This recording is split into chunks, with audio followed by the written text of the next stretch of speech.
will begin my speech in 3, 2, 1. Firstly, off with the rebuttals.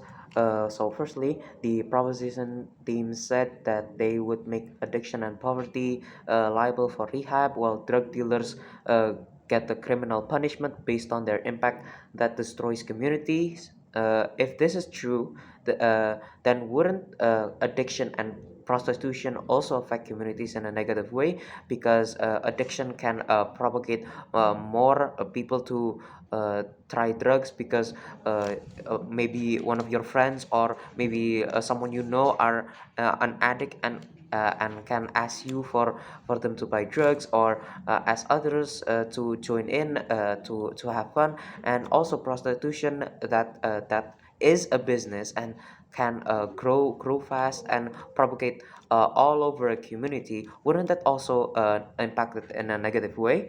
And wouldn't it also fit in with being liable for arrest, like the case with them, saying that drug dealers are liable for arrest because their impact in the community? I would argue that uh, this claim that prostitution and addiction is not a victimless crime, since the victim isn't only the one that is affected by the drugs and who is doing the prostitution, but also the victims that are in the vicinity, the community all around them, that are affected by their actions. Secondly, the proposition team also said that they would send aid towards more economically challenged neighborhoods and communities and anything like that, though this doesn't guarantee the proper utilization of the resources given to them. For example, giving money to a drug addict to better their situation will result in them buying drugs, and them utilizing the money in the wrong sense of way rather than bettering themselves in more cases than not. And thirdly, the rehabilitation of addicts, prostitutes, and others doesn't guarantee that they will not relapse to their old addictions without their old addictions, such as drugs and or the business of prostitution. Without these strict preventative measures, addicts, prostitutes, and others alike will not be guaranteed their full rehabilitation, because they might not think that it is a punishment, and might do it again, as the rehab for them might feel like a slap on the wrist, and it doesn't equate too much compared to prison sentencing time. And fourthly, their claim that rehab can give the victims a second chance at finding a job for a stable living, but that doesn't address the victims who don't want to work, or the victims who don't want to go to rehab.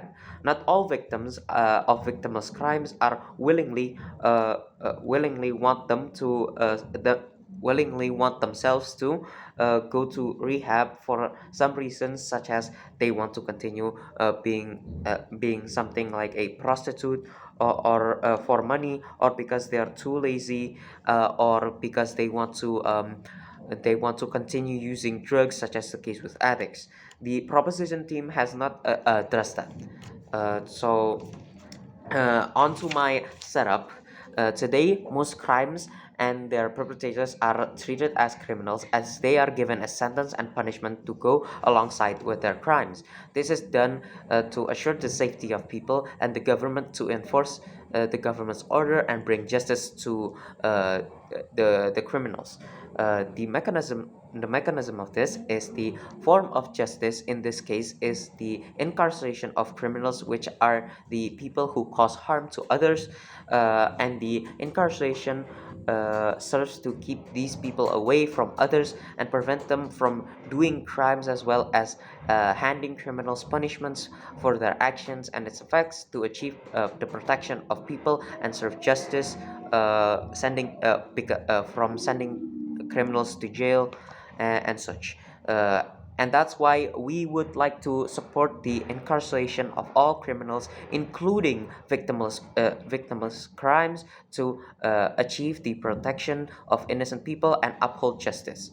For my arguments to explain why this is more effective than the um, proposition team's proposal, there are a few things such as two things I'm going to explain. Firstly, the incarceration is a more effective way of deterring others from doing criminal acts. What I mean by this, with the criminals being locked up and the branding of criminal records on people, on the criminals, people and society can rest easy knowing that the criminals are locked up, and they can be careful of anyone uh,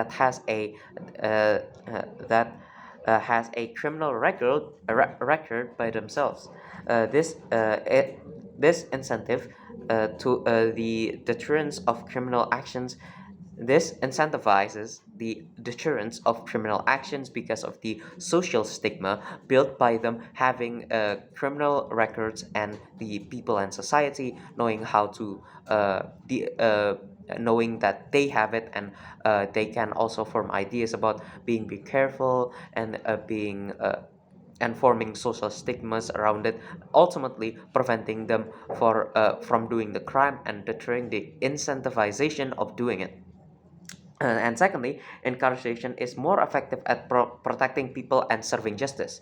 What I mean by this, this will be separated in two parts. Firstly, incarcerated criminals are kept away from society while providing comfort like food, a bed, and calls with families and more. This isolates them from society and their associates, preventing more crimes from committed from them in jail with their associates outside of jail, and achieving the protection of people as opposed to rehab that doesn't give a guaranteed outcome.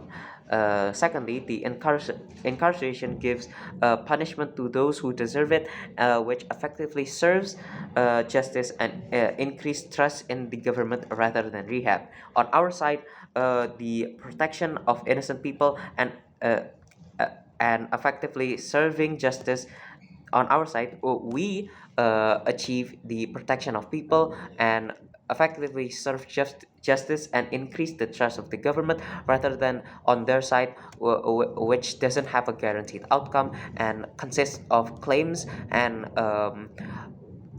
would and coulds rather than woulds, as opposed to us that already have a real world example of it, and uh, real world example and basis that support our claims, and such we are proud to oppose.